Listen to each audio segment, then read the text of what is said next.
രാഷ്ട്രീയക്കാർക്കിടയിൽ ഇപ്പോൾ നടക്കുന്ന ചർച്ചകൾ അത്ര ശ്ലീലമല്ലാത്തതാണ്. സ്ത്രീ പീഡനം, വഞ്ചന, ഗർഭമലസിപ്പിക്കൽ, ഇങ്ങനെ കേൾക്കാനും പറയാനും ഒന്നും അത്ര സുഖകരമല്ലാത്ത വാർത്തകൾ. പരസ്പരം ചെളിവാരി എറിഞ്ഞ് ഈ കളിയിൽ ഞങ്ങളെല്ലാവരും തുല്യരാണെന്ന് വീണ്ടും വീണ്ടും ആവർത്തിച്ച് പറഞ്ഞുകൊണ്ടിരിക്കുകയാണ് പാർട്ടികൾ. നമ്മൾ പൊതുജനം മിണ്ടാട്ടം മുട്ടിപ്പോകുന്ന ദാരുണ നേരം. മതക്കാർക്കിടയിലും അത്ര മോശമല്ലാത്ത വിളിക്കലും പറയലും കൂവിത്തോൽപ്പിക്കലും ഒക്കെ തന്നെയാണ്. ഇടയ്ക്ക് ഓണക്കാലമായതുകൊണ്ട് ഒരു നല്ല ഓണാശംസ നേരട്ടെ. ഓണം മറ്റേ മതക്കാരുടേതാണ്, അത് നമുക്ക് ആഘോഷിക്കാൻ വയ്യ എന്ന് മറുമതക്കാർ പറയാൻ തുടങ്ങിയത് ഇതിപ്പോൾ ആദ്യമായിട്ടൊന്നുമല്ല. അതിൽ അത്ര വലിയ ഗൗരവതരമായ കാര്യമൊന്നുമില്ല എന്ന് തന്നെയാണ് അഭിപ്രായം. ഓരോ മതത്തിനും അതതിൻ്റേതായ നിർദ്ദേശങ്ങളും ശാസനകളും നിരോധനങ്ങളും ഒക്കെ ഉണ്ട്. അത് അതിലെ പണ്ഡിതന്മാരോ പുരോഹിതന്മാരോ ഒക്കെ പറഞ്ഞുകൊണ്ടിരിക്കുന്നതാണ് എന്നല്ല, പറഞ്ഞുകൊണ്ടിരിക്കേണ്ടതും ആണ്. ഓണം ഒരു ദേശീയോത്സവമാണെന്ന് സ്കൂളിൽ പഠിക്കുന്ന കാലം തൊട്ടേ കേട്ട് തുടങ്ങിയതാണ്. അങ്ങനെയാണെങ്കിൽ ഒരു മതത്തിലേക്ക് മറ്റുള്ളവരെ നിർബന്ധപൂർവം ചേർക്കുക എന്ന് പറയുന്നത് പോലെ തന്നെ, അല്ലെങ്കിൽ അതിൻ്റെ മറ്റൊരു വശമാണല്ലോ ഒരു മതത്തിലുള്ള ആളുകളെ ആ മതത്തിന് വിരുദ്ധമായ കാര്യങ്ങൾ ചെയ്യാൻ നിർബന്ധിക്കലും. പ്രത്യേകിച്ചും സർക്കാർ സംവിധാനം തന്നെ ഇങ്ങനെയുള്ള മതവിരുദ്ധ പ്രവർത്തനങ്ങൾക്ക് നേതൃത്വം കൊടുക്കുന്നത് ശരിയല്ലല്ലോ. ഓണം എല്ലാവരും ആഘോഷിക്കണം എന്ന് നിർബന്ധിക്കുന്നത് പൗരാവകാശ ലംഘനമാവുകയാണ്. പ്രത്യേകിച്ചും ഒരു മതത്തിൽ നിങ്ങൾക്ക് ഇന്ന ഈ ആഘോഷങ്ങൾ മാത്രമേ ഉള്ളൂ എന്ന് നിർബന്ധമുള്ളപ്പോൾ നിങ്ങൾ ഓണം ആഘോഷിക്കണം എന്ന് അവരെ നിർബന്ധിക്കുന്നതിൽ എന്ത് ന്യായമാണുള്ളത്? ഇനി ആഘോഷിക്കലും ആഘോഷിക്കുന്നവരോടൊപ്പം കേവല സന്തോഷം പങ്കുവെക്കലും നമുക്കൊന്ന് പറഞ്ഞു നോക്കാം. ഓണത്തിൻ്റെ പ്രധാനപ്പെട്ട ഒരു സംഗതിയാണ് പൂക്കളം ഇടുക എന്നത്. അതിന് ചില ഐതിഹ്യങ്ങളും ചില വിശ്വാസങ്ങളും ഒക്കെ ഉണ്ട്. അങ്ങനെ വിശ്വാസമില്ല, ഐതിഹ്യങ്ങൾ അംഗീകരിക്കുന്നില്ല എന്ന് പറയുന്നവരോട് നിങ്ങളങ്ങനെ പറയരുത് എന്ന് പറയുന്നതിലും ഒരു ശരികേടുണ്ട്. എന്നാൽ ഐതിഹ്യങ്ങളും വിശ്വാസങ്ങളും ഒക്കെ മാറ്റിവെച്ച് സഹചരോടുള്ള സ്നേഹ ബഹുമാനങ്ങളുടെ ഭാഗമായി അവരുടെ സന്തോഷത്തിൽ പങ്കുചേരുന്നുണ്ടെങ്കിൽ അത് മറ്റൊന്നാണ്.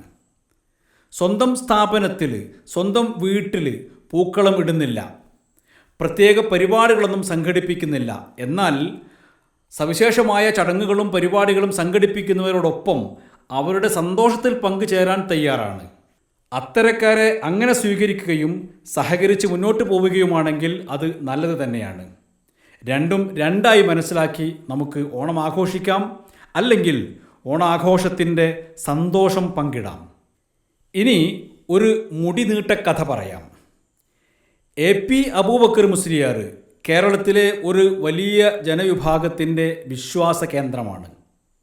കുറച്ചു കാലം മുന്നേ കാരന്തൂർ മർക്കസിൽ ഒരു തുണ്ട് മുടി കൊണ്ടുവന്ന് ഇത് പ്രവാചകൻ മുഹമ്മദിൻ്റേതാണെന്ന് പറഞ്ഞ് AP അബൂബക്കർ മുസ്ലിയാർ അദ്ദേഹത്തിൻ്റെ വിശ്വാസി സമൂഹത്തെ വിളിച്ചു കൂട്ടിയിരുന്നു. ആ മുടി മുങ്ങിയ വെള്ളം പുണ്യമുള്ളതാണെന്നും അതിന് പണം വേണം എന്നും പറയുന്നത് കച്ചവടമാണെന്നും അന്ന് തന്നെ ചില ആളുകൾ പറഞ്ഞിരുന്നു. ഇന്നത്തെ മുഖ്യമന്ത്രി പിണറായി വിജയൻ അത് ബോഡി വേസ്റ്റ് ആണെന്ന് അന്ന് തന്നെ പറഞ്ഞിരുന്നു. ഇപ്പോഴിതാ വർഷങ്ങൾക്ക് ശേഷം ആ മുടിക്കിത്തിരി നീളം കൂടിയിരിക്കുന്നു എന്ന അത്ഭുത പ്രഖ്യാപനവും വന്നിരിക്കുന്നു. AP-യിൽ വിശ്വസിക്കുന്നവർ അതും വിശ്വസിക്കട്ടെ, മുടിമുങ്ങിയ വെള്ളത്തിനായി അവർ ക്യൂ നിൽക്കട്ടെ, വിശ്വസിക്കാത്തവർ മാറി നിൽക്കട്ടെ. എന്നാൽ സാമാന്യ ബുദ്ധിക്ക് നിരക്കാത്ത ചിലതൊക്കെ ഈ പറച്ചിലിൽ ഉണ്ട് എന്ന് ന്യായമായും എതിരാളികൾ പറയുന്നു. നൂറ്റാണ്ടുകൾക്ക് മുമ്പ് ജീവിച്ച മുഹമ്മദിൻ്റെ വിയർപ്പും ഉമിനീരും ഒക്കെ ഇപ്പോഴും ഇവർ സൂക്ഷിച്ചു വെക്കുന്നു.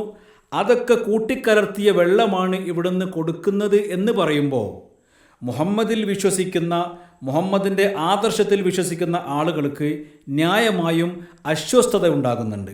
സാക്ഷാൽ പ്രവാചകൻ മുഹമ്മദ് ഇന്നീ കാണുന്നത് പോലുള്ള വികല വിശ്വാസങ്ങൾക്കും വികൃത കച്ചവടങ്ങൾക്കുമെതിരെ ശബ്ദിച്ചാണ് അന്ന് പുതിയൊരു സമൂഹത്തെ വാർത്തെടുത്തത്. അതൊക്കെ അങ്ങനെയാണെങ്കിലും മനുഷ്യൻ എന്ന നിലയിൽ നമുക്കിന്ന് പരസ്പരം വിശ്വസിച്ചുകൊണ്ട് അവനവൻ്റെ വിശ്വാസം അവനവൻ്റേതാണ് എന്ന ബോധ്യത്തിൽ പരസ്പരം വിശ്വാസം കൈക്കൊണ്ട് തന്നെ സന്തോഷത്തോടുകൂടി സമാധാനത്തോടുകൂടി ഇവിടെ ജീവിക്കാം. ഇനി ഒരു കാല് കഴുകലും കുളം കലക്കലും. ഗുരുവായൂർ അമ്പലക്കുളത്തിൽ ഹിന്ദുമത വിശ്വാസിയല്ലാത്ത ഒരു പെണ്ണ് കാല് കഴുകിയതാണ് പ്രശ്നം.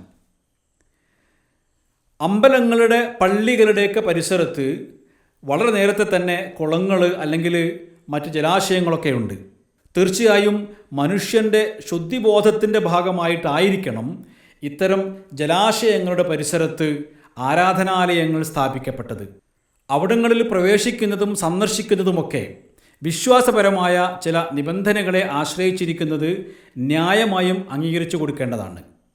അത്തരം ശുദ്ധിബോധങ്ങളെ അംഗീകരിക്കാൻ കഴിയാത്തവർ, അത്തരം വിശ്വാസങ്ങൾ ഇല്ലാത്തവർ അവിടങ്ങളിൽ പോകാതിരിക്കലാണ് മര്യാദ.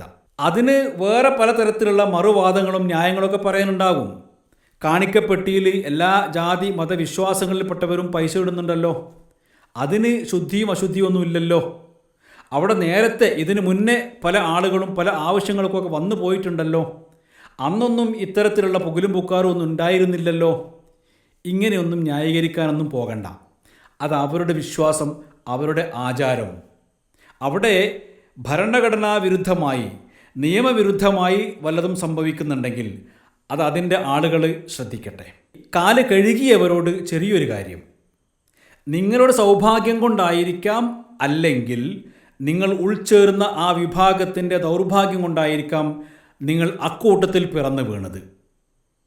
നിങ്ങളുടെ സ്വാർത്ഥ താല്പര്യങ്ങൾക്ക് വേണ്ടി, നിങ്ങളുടെ പബ്ലിസിറ്റിക്ക് വേണ്ടി നിങ്ങൾ കാട്ടിക്കൂട്ടുന്ന ഇത്തരം കോപ്രായങ്ങൾക്ക് നിങ്ങളല്ലാതെ വേറെ ചിലരും മറുപടി പറയേണ്ടി വരുന്ന ഒരു കെട്ട കാലത്താണ് നമ്മൾ ജീവിക്കുന്നത് എന്ന് നിങ്ങൾ മനസ്സിലാക്കിയാൽ അത് നിങ്ങൾ ഈ നാടിനോട് ചെയ്യുന്ന, നാട്ടുകാരോട് ചെയ്യുന്ന ഒരു വലിയ നന്മയായിരിക്കും. നിങ്ങൾക്ക് വിശ്വസിക്കാം, വിശ്വസിക്കാതിരിക്കാം, അത് നിങ്ങളുടെ സ്വാതന്ത്ര്യം. എന്നാൽ വിശ്വസിക്കുന്നവരുടെ സ്വാതന്ത്ര്യം കൂടി നിങ്ങൾ ഒന്ന് പരിഗണിക്കണം.